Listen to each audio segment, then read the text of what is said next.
Citizens United versus the FEC was a Supreme Court decision that was reached on January 21, 2010.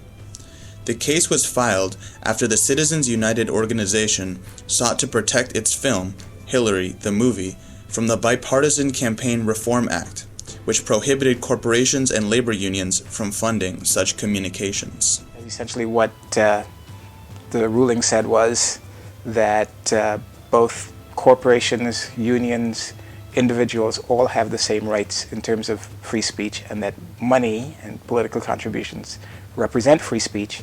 And so you now have a separate category of PAC that can raise unlimited amounts of money, doesn't necessarily, and does not have to disclose where the money's coming from, and can give unlimited amounts to both campaigns and candidates. In the United States, it is generally agreed that money and voice have a direct correlation. This truth has already made a huge impact on our political system. So why is money so important in politics anyways? We discussed this with veteran politician Brian Schaineman, who is now the political and legislative director for the Seafarers International Union. Number one thing for a candidate is staff. You're going to pay your campaign manager, you're going to pay your fundraiser, you're going to pay any of the folks that are out door knocking for you. If you don't have volunteers, people will more than willing to do that. It's a good. We recruited high school kids who needed hours for graduation for their I guess they have a social requirement where they're either doing volunteer hours, something along those lines. We would use those, but we would supplement that with paid folks who'd go out and do literature dropping. They would hang door hangers on doors. They'd go talk to people and just try to get them to come out for the polls. So staff is huge. Advertising is big. A lot of that can tend to be the most expensive, and depending on the market, the media market you're in, it can be expensive or it can be cheap. Money has an undeniably important role in politics. However, too much of it can have a negative impact.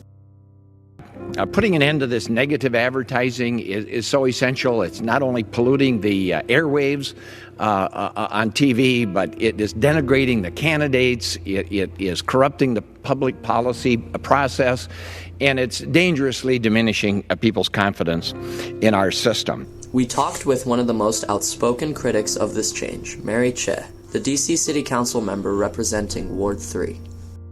We're already awash in money in our politics, and it's really it's wrong because it drowns out other voices. It just drowns them out. Who can gather up millions and millions and millions of dollars? And every election year, it seems that last year's ceiling, what we got to, that's quickly eclipsed, and we go beyond that. Corporations are not persons, okay? And they shouldn't be for any of the provisions. The Citizens United decision has radically changed national politics. It has also, however, crept into local elections as well. One example of this change was the creation of a super PAC to support our city's mayor between elections, something that was not possible before the Citizens United decision. More recently, the mayor, decided, she didn't decide, she claims that she's aloof from it, but friends of the mayor decided to create one of these super PACs, which took advantage of a loophole in our law that allowed them to get an unlimited amount of contributions, and as long as they disclosed that they could get as much as they want. And the purpose of it was especially pernicious, because the idea was they were going to amass this treasure chest of money, and then the mayor's friends were going to make it available to candidates who were running who would promise to support her programs. In other words, she would elect lapdogs on the council. Not everyone agrees with Councilwoman Cheh, however.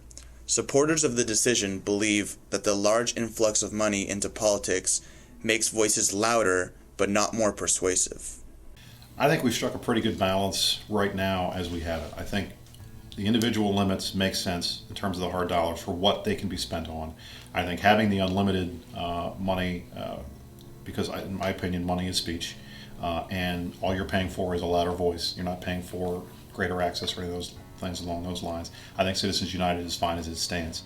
The amount of money in politics has skyrocketed since the decision came out.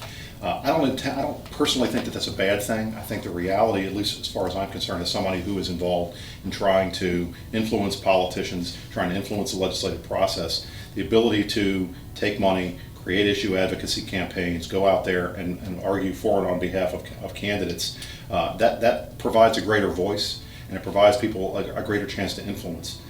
Mr. Scheineman and other supporters of the decision believe that in order to combat the perceived influence of single donors, one must form grassroots campaigns and interest groups.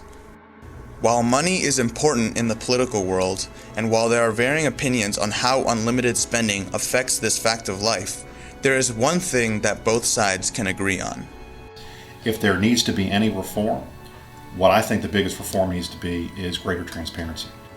Post Citizens United world makes it incredibly more difficult to know who's giving money to campaigns. At the end of the day, I would rather have people fighting over not the amount of money in politics, but where it's coming from. You know, people are not stupid, and so the ability to identify them and to talk about it and to get out there in the public and say, look at what is going on, we have to stop this, that at least is something. So where does that leave us? The Citizens United decision has left a huge mark on our national and local politics.